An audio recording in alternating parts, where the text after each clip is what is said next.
저와 승현 씨가 같이 발표를 하게 될 텐데 저희가 맡은 책은 제국과 건강이라는 책입니다.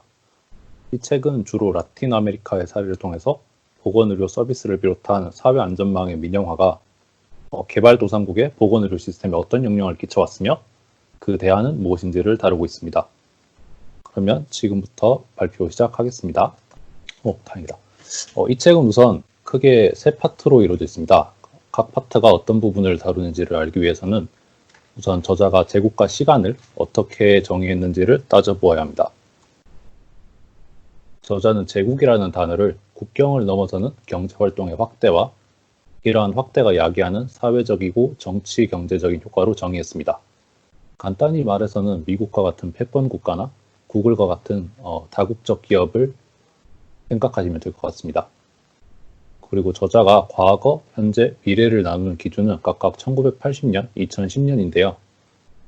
이는 저자가 현재를 신자유주의 경제론 통념이 널리 영향을 미쳤던 1980년대에서 2008년 세계 경제 위기까지로 정의를 했기 때문입니다. 저자는 이러한 시간적 개념을 바탕으로 제국이 정치 경제적으로 타국의 보건의료 체계에 어떤 영향을 끼쳤는가를 분석합니다. 그리고 마지막 장에서는 이러한 역사에서 사회의학이 어떤 영향을 끼쳤고 마지막으로 각 국가가 제국의 운동에 대항한 그러한 저항운동의 역사를 다루고 있습니다. 그러면 제국의 과거부터 보시겠습니다. 아까 말씀드렸다시피 제국의 과거는 신자유주의의 부상 이전, 그러므로 제국주의와 식민주의 흥망성쇠까지를 말합니다. 이 시기 다양한 자선재단과 국제금융기관, 무역협정, 그리고 국제보건기구 등이 나타났는데요. 자선재단으로는 저희가 늘 잘 알고 있는 카네기 재단과 록펠러 재단 등이 있습니다. 저자는 이러한 재단의 창설 목적이 기업과 자본가에 대한 호의적인 여론을 만들기 위함인 동시에 자본주의 사업의 확장에 걸림돌이었던 감염병에 대항하기 위해서였다고 주장합니다. 저자에 따르면 감염병은 크게 세 가지 관점에서 자본가들의 걸림돌이 되었습니다. 우선 첫 번째로 감염병은 노동자들을 일에 몰두할 수 없게 만들어 노동 생산성을 감소시키고 새로운 시장 개척 시 투자자와 관리자들이 해당 지역으로 파견을 꺼려하는 이유가 되었습니다. 그리고 마지막으로 기업의 질병 관리 비용을 증가시키는 원인이 되었습니다. 고로 자본가들이 자선재단을 만든 것은 이러한 문제들을 해결하기 위한 저의도 있었음을 저자는 주장하고 있습니다. 두 번째로 저자는 국제금융기관과 무역협정이 겉으로는 무역을 돕고 개발도상국의 발전을 돕는 목적을 가지고 있었지만 그 이면에는 패권 국가들이 개발도상국의 자원과 시장을 공략하기 위한 저의가 있었음을 지적했습니다. 그 일례로 국제통화기금과 세계은행의 재정 지원은 대부분 보조금이 아니라 유상 차관 방식으로 제공되었는데 이 때문에 개발도상국의 채무 부담이 급격히 증가해 경제적으로 패권 국가들에 종속될 수밖에 없었습니다. 또한 이러한 상황에서 만들어진 관세와 무역에 관한 일반 협정, 여기에 GATT라고 써져 있는 것인데요. 또는 세계무역기구, WTO, 세계은행 등은 다양한 공중보건 조치들, 예를 들어서 환경보호, 식품이나 의약품의 안전성 보장, 보건의료 서비스 등을 잠재적인 시장으로 해석하면서 제국의 자본이 이 시장에 뛰어드는데 도움을 주었습니다. 마지막으로 국제보건기구가 있는데요. 최초의 근대적인 국제보건기구인 국제위생국은 아메리카 대륙의 무역과 경제활동을 보호하는 목적으로 감염병 감시와 예방, 치료 활동에 집중했습니다. 즉, 이 모든 활동은 자유무역의 보호에 초점을 맞추었다고 생각하시면 됩니다. 그리고 이후 유엔의 산하조직으로 출범한 세계보건기구는 국제위생국과 달리 1차 의료의 향상에 우선순위를 두어 활동했으나 1970년대부터 만성적인 재정 위기를 겪으면서 그 활동이 약해졌습니다. 여기에는 레이건 행정부가 유엔 산하기구인 유네스코 및 세계보건기구의 활동이 미국의 이익과 반대된다고 판단한 것이 문제였는데요. 이 때문에 미국은 유엔에 대한 연회비 지급을 유보하게 되었습니다. 그 결과 유엔에 재정 공백이 생기게 되면서 그 산하기구인 세계보건기구 또한 재정 문제를 겪게 되었고 결국 세계보건기구는 세계은행 등으로부터의 기구의 재정 지원을 받게 되었습니다. 그러나 이 조직들은 기존의 미국의 압력이 강하게 작용하는 기구인 만큼 세계보건기구 또한 더 이상 제국으로부터 자유로울 수 없는 상황이 되었습니다. 따라서 세계보건기구 또한 미국과 같은 제국 국가들이 경제적 지위를 강화하려는 수단으로 이용되었는데요. 이러한 국제보건기구들은 개발도상국의 건강상태 개선 등 잠재적인 원자재 채취와 시장 개방을 위한 경제활동 촉진에 전제 조건을 향상시키는 수단으로 사용되었습니다. 제국 자본주의 개발도상국 진출의 예시로 저자는 관상동맥 집중치료실 CCU의 역사를 서술하고 있습니다. 심장 발작으로 고통받는 환자들을 위한 집중치료 기법으로 등장한 CCU는 그 과학적 원리에 의해 전국적으로 퍼져나갔습니다. 한편으로는 이 기술의 과학적인 원리에 의해 그 효율성과 효과성을 검증하려는 시도는 거의 이루어지지 않기도 했습니다. 고로 그 효과성이 장기적인 관점에서 검증되지 않은 채 매우 많은 비용과 시설이 관상동맥 집중치료실의 운영과 이용에 지출되었습니다. 그 결과 여기 그래프에 보시는 것처럼 미국 전역에서 관상동맥 집중치료실의 비율은 급격히 증가했습니다. 1967년 전체 병원 대비 관상동맥 집중치료실의 비율은 미국 전체 24.3%, 뉴잉글랜드 지역 29%, 대서양 인근 33.8%로 비교적 낮았는데요. 불과 몇 년이 지난 1974년에는 미국 전체 33.8%, 뉴잉글랜드 지역 36.8%, 대서양 인근 44.2%로 크게 상승했습니다. 또한 책에서 정확한 수치는 제공되지 않았지만 해당 기간 절대적인 병원 수의 증가폭이 매우 컸다라고 저자는 주장하고 있는데요. 이를 고려해 볼 때 관상동맥 집중치료실의 수는 급격히 증가했다고 생각할 수 있습니다. 이렇게 효과성이 검증되지 않았음에도 CCU의 확대가 늘어간 것은 미국 정부와 기업의 지원이 있었기 때문입니다. 미국 정부는 보건의료 정책에 있어서 기업의 혁신을 장려함으로써 민간 기업을 지원하는 정책을 폈는데요. 이는 미국의 경제 성장에 도움이 되면서도 보건의료 정책에 정부가 많은 예산을 지원하고 있다는 홍보 수단도 되었기 때문입니다. 고로 이윤 창출에 대한 역량 여부가 기술의 효과성을 검증하는 문제를 압도하면서 CCU는 미국 정부의 무조건적인 지지를 받을 수 있었습니다. 한편 기업은 병원의 실험 장비와 실험비 등을 투자하면서 실험 진행했고 이는 곧 학계의 지지를 간접적으로 등에 엎을 수 있는 방법이 되었습니다. 이러한 방법들로 관상동맥 집중치료실은 미국 전역에 유행하게 되었습니다. 그러나 이후 해당 기술의 효과성에 의문이 제기되고 시장이 포화에 다다르자 기업은 자동화 및 다각화 설비를 개발하는 동시에 해외 시장으로 눈을 돌리게 되었는데요. 특히 라틴 아메리카 시장을 집중 공략하면서 미국 시장 내의 포화에 대처하고자 했습니다. 여기 책에 정확한 수치는 제공되어 있지 않으나 상당수의 라틴 아메리카 병원이 미국의 로비에 의해 CCU를 도입하게 되었으며 이는 그렇지 않아도 좋지 않았던 개발도상국의 의료 재정에 크나큰 부담이 되었다고 저자는 말하고 있습니다. 저자는 이러한 예시를 통해서 보건 및 의료 서비스가 민간에 노출되는 것은 기업의 이윤 추구에 의한 사회적 비용을 상승시키고 또한 제국이 이러한 국제적 자본주의 체계의 본성에 대한 야망을 표현하는 계기가 되었다고 주장하고 있습니다. 제국의 현재에서는 다음과 같은 파트들이 있는데요. 우선 앞서 다룬 국제무역 협정들과 기구들이 각 국가들의 공중보건 체계에 어떤 영향을 미쳤는지를 분석하고 있습니다. 저자는 제국의 현재를 앞서 말씀드렸다시피 신자유주의에 입각한 경제론의 영향을 받은 시기라고 정의를 하고 있는데 신자유주의 아래에서 국가의 역할은 시장 활동을 보호하는 것으로 최소화됩니다. 또한 신자유주의가 기존의 자유주의와 다른 점은 보건의료 서비스, 보험 등 기존 체계에서는 국가에 의해 보호받던 재화 서비스가 시장으로 끌어들이게 된다는 점이었습니다. 고로 신자유주의 아래 개인의 건강과 생명 또한 기업이 이익을 얻을 수 있는 시장 중 하나가 되었습니다. 이 그림은 책에서 주로 다루고 있는 무역 협정들과 기구들로서 순서는 제1사분면에서 4사분면 순서로 보시면 됩니다. 국제무역 협정과 기구들은 각 국가의 공중보건 체계를 시장으로 끌어들이기 위해 기존의 규제들을 제거하는 역할을 수행했습니다. 앞서 말씀드린 GATT와 여기서부터 발생한 WTO는 무역에 대한 관세와 비관세 장벽을 모두 제거하고자 했습니다. 이를 위해 가입국들의 법률과 규제가 자신들의 패권국가의 무역에 장벽이 되지 않도록 요구를 했는데요.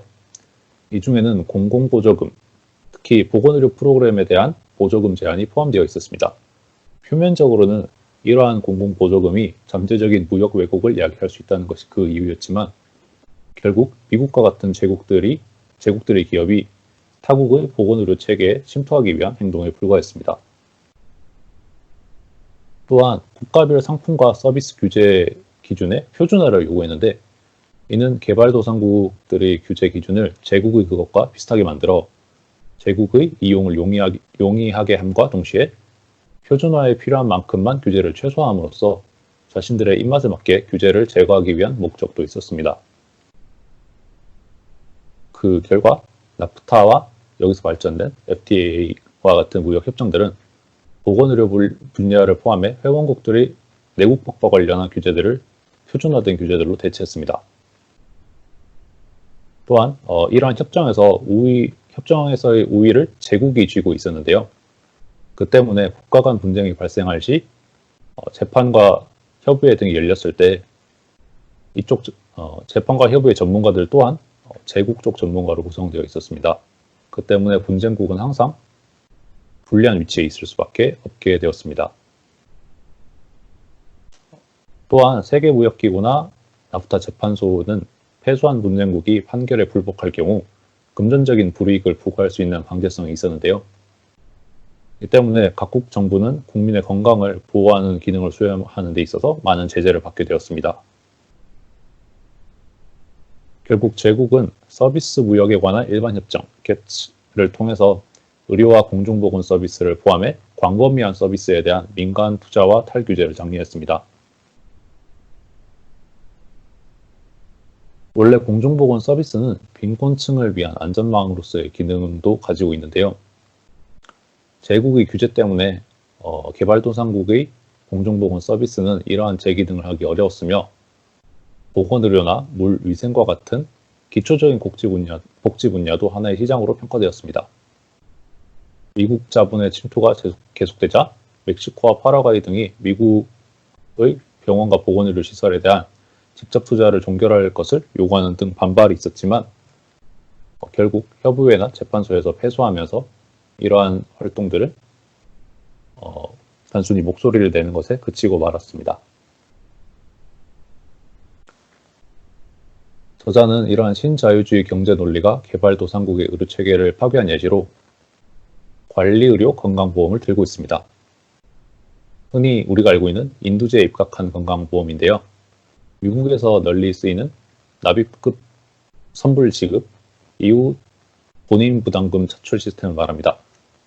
간단하게 말해서 1인이 1년에 보험금을 얼마 정도 선지불하고 그 보험금이 보장하는 범위를 초과하는 만큼의 병원비가 나오면 그에 대한 본인 부담금을 개인이 다시 내야 되는 시스템입니다. 이러한 관리의료 건강보험이 1990년대 중반 확산되면서 점차 시장이 포화되었는데요.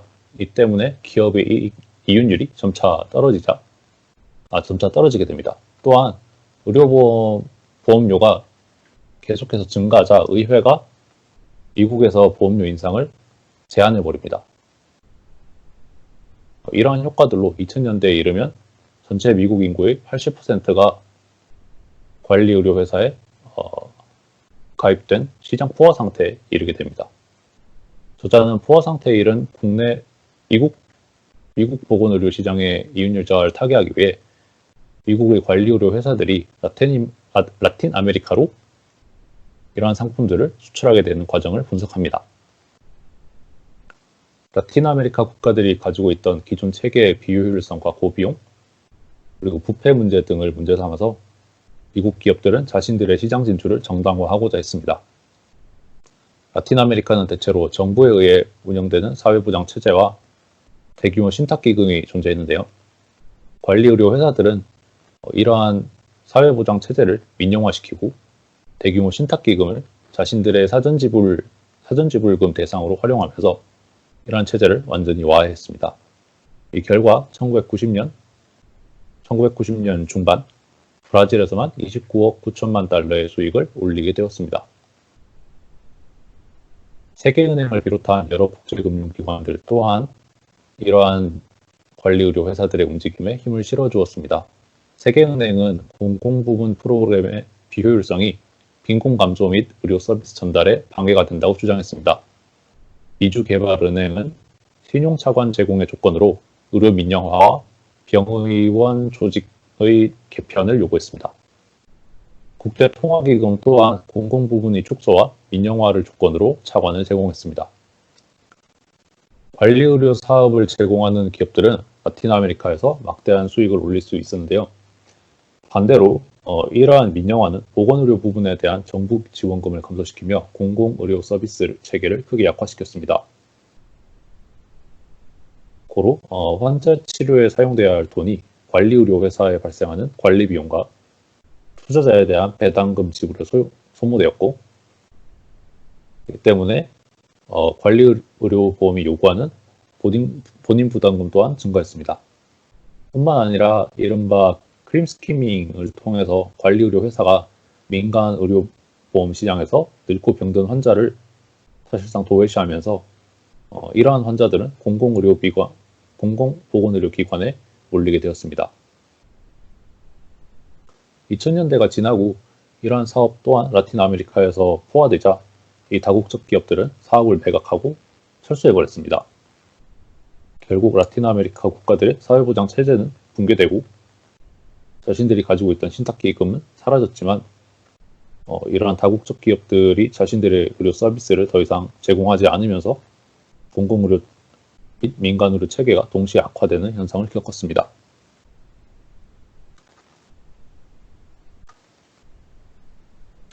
저자는 이 중에서도 브라질과 멕시코 두 나라의 예시를 들고 있는데요. 국제통화기금과 세계은행은 멕시코 의료 현황의 비효율성을 타개하기 위한 개혁안을 제시했습니다. 여기에는 앞서 말씀드린 것처럼 민간 관리의료 회사를 이용하라는 권고와 민간 사회의료보험 보장, 그 다음에 보험의 판매 및 구매 허용 등이 포함되어 있었습니다. 이렇게 서비스 제공 체계를 민간 운영으로 전환함으로써 민간 투자의 문호를 개방했고, 이는 제국의 민간 관리의료 회사 등 기업의 침투를 돕게 되었습니다. 또한 멕시코에서 크림 스키밍 현상이 심하게 일어나면서 민간 기업들은 건강한 환자들만을 취사 선택하고 병든 환자들은 기존의 공공사회보장 체제에 잔류시키면서 공공재원의 리스크가 가중되었습니다. 브라질에서는 국제통화기금의 압력에 따라 정부의 사회지출이 감소되었는데요. 여기에는 8억 5,400만 달러에 달하던 보건의료 관련 예산의 삭감도 포함되어 있었습니다. 개혁 이전의 브라질은 보건의료 체제에서 공공과 민간이 혼합된 형태를 가지고 있었는데요. 외래 진료의 상당 부분은 공공병원이 담당했지만 입원 환자의 대부분은 민간병원이 담당하는 특이한 구조를 가지고 있었습니다. 하지만 관리의료 회사의 진출에 따라 민간의료에 지원되는 공적 자금이 증가하면서 이러한 구조가 점차 공공의료의 부담을 가중시키는 결과를 가져왔습니다. 그래서 1988년 브라질은 전국민 통합의료체제라는 것을 시행해서 동일하고 포괄적인 의료 서비스를 제공하려고 했는데요. 제국과 세계은행 등 국제무역기구들의 영향으로 인해서 기존의 시행 방향을 지키지 못하고 오히려 외국인 기업의 참여를 허용하고 민간과 공공의료기관의 분리가 진행되는 등 규제가 더욱 안 좋은 쪽으로 변화가 일어났습니다. 그 결과 환자에 대한 진료 거부, 보험 상품의 다각화와 보험료 인상, 그리고 의료 서비스를 받지 못하는 환자의 수가 점차 늘어났고 공공의료 보건 체계의 재정적 곤란 등의 현상이 나타났습니다. 오른쪽 아래 표는 브라질 민간 보험 가입자 수를 나타낸 건데요. 1998년 4,100만 명에 달하던 보험 가입자 수가 관리의료 회사들이 진출하고 시장이 포화 상태에 이른 2003년 이후에는 증가된 보험료 등으로 인해서 보험 가입자 수가 오히려 600만 명 정도 감소한 것을 알 수 있습니다. 여기까지가 제국의 현재였고요. 이후부터는 승현 씨가 제국의 미래에 대해서 발표를 해주실 겁니다. 네. 이 책의 마지막 장은 3장 제국의 미래입니다.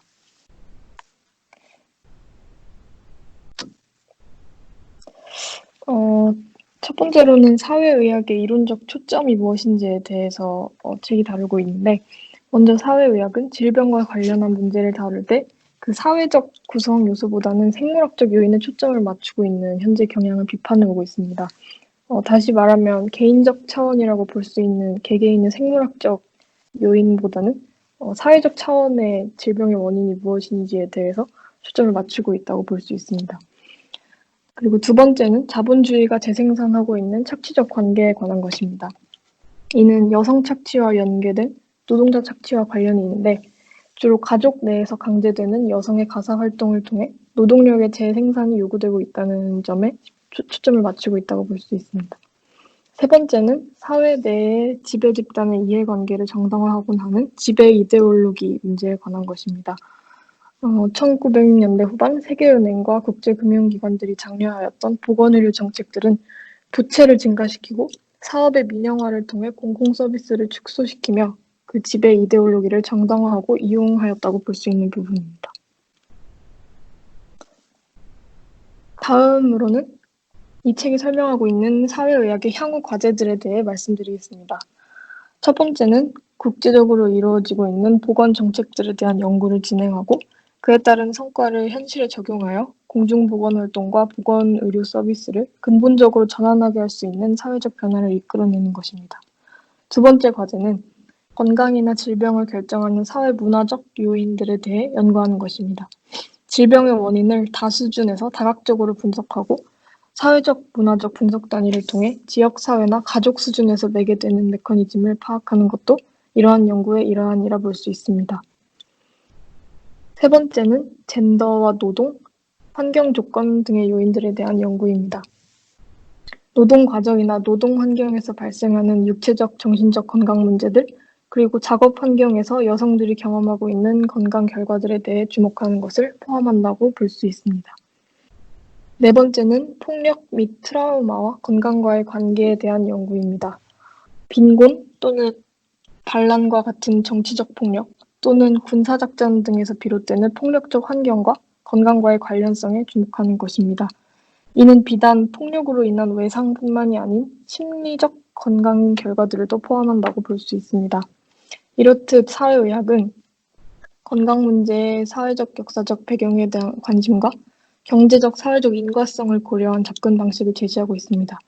제국의 과거와 현재에 이루어져 왔던 착취와 그 착취를 정당해왔었던 지배 이데올로기가 이제 그 끝을 드러내기 시작하면서 공중보건의 미래를 새롭게 바라볼 수 있는 대안들이 마련되고 있습니다. 이 책의 저자는 책의 마지막을 각 국가의 공중보건 사업의 미래 등에 대해 설명하며 마무리하고 있습니다. 먼저 엘살바도르에서는 보건의료 서비스의 민영화에 맞선 투쟁이 벌어졌습니다. 세계은행은 공공병원과 의원들을 민영화하려 하였는데 이때의 국가적 상황은 보건의료에 대한 예산 부족과 의약품의 공급 부족 등을 겪고 있는 상태였습니다. 이는 일시적 파업으로 이어졌으나 이 파업은 무기한 확대되게 되었고 결국 9개월간 계속된 파업은 엘살바도르 공중보건 체계 현대화를 목적으로 제공한 계약에 포함되었던 그 민영화 조항을 철회하기로 결정하며 종식되었고 보건의료 개혁에 관한 조치를 담당하는 위원회의 설치도 요구되며 막을 내렸습니다. 두 번째로 볼리비아에서는 물의 민영화에 대한 투쟁이 이루어졌습니다. 세계은행은 수자원 개발에 투자된 원금의 보장과 숙련된 경영업체를 유치해준다는 조건으로 볼리비아 정부에서 그 수도 사업의 민영화를 장려하였는데, 이 민영화가 실제로 진행되면서 회사의 수자원 서비스를 독점적으로 통제할 수 있는 권리를 부여하게 하는 계약이 체결이 되었고, 이 계약이 체결된 지 불과 몇 주 후에 수도세가 평균 2배나 인상되는 요금 폭등 현상이 나타났습니다. 그리고 이후 이른바 볼리비아의 코차밤바 물전쟁이 시작되었습니다. 옆에 보이시는 사진이 그 물전쟁 때 벌어졌던 시위의 실제 모습입니다. 이러한 과정에서 물과 삶 지키기 연합이 결성되었고, 이 연합은 물 민영화 계약의 전면 무효화를 요구하며 봉기했습니다. 그러던 도중 시위 도중 일어난 총격으로 인한 한 소년의 사망 사건을 계기로 이 계약이 철회되게 되었고, 그 이후 수도 사업과 관련한 정책적 변화들이 일어나게 되었습니다. 세 번째로 멕시코시티에서는 노령층을 위한 식품 지원과 무상의약품 프로그램 사업을 통해 시민들이 식료품 보조금 및 무상 진료 서비스를 지원받을 수 있도록 하였을 뿐만 아니라 무상 보건의료와 의약품 프로그램을 통해 보험에 가입되어 있지 않은 주민들도 1차 의료와 병원 치료 서비스를 제공받을 수 있도록 하였습니다. 이 프로그램을 위한 자본은 정부 차원에서 행정적 낭비를 줄이려는 노력과 부패 억제를 위한 노력 등을 통해 마련되었다고 합니다. 이 외에도 베네수엘라, 우루과이, 브라질 등의 다른 국가들에서도 사회의학의 영향을 받아 보건의료 개혁들이 이루어지기 시작하였고, 전국적, 지역적 수준에서의 공공부문 서비스들이 점차 강화되기 시작하였습니다. 이러한 다양한 변화와 투쟁들은 보건의료에 대한 권리, 깨끗한 물 등 안전한 환경에 대한 접근성, 그리고 사회적 불평등으로 인한 질병 및 조기 사망의 결정 요인의 감소와 같은 핵심 원칙들을 우리에게 확인시켜주고 있습니다. 더 나아간 앞으로의 미래에서는 사회운동 전략을 발전시켜 이러한 투쟁의 기반들을 더 광범위한 사회적 변화로 확장시키는 것이라고 할 수 있습니다. 여기까지가 저희가 준비한 웨비나였습니다. 들어주셔서 감사합니다.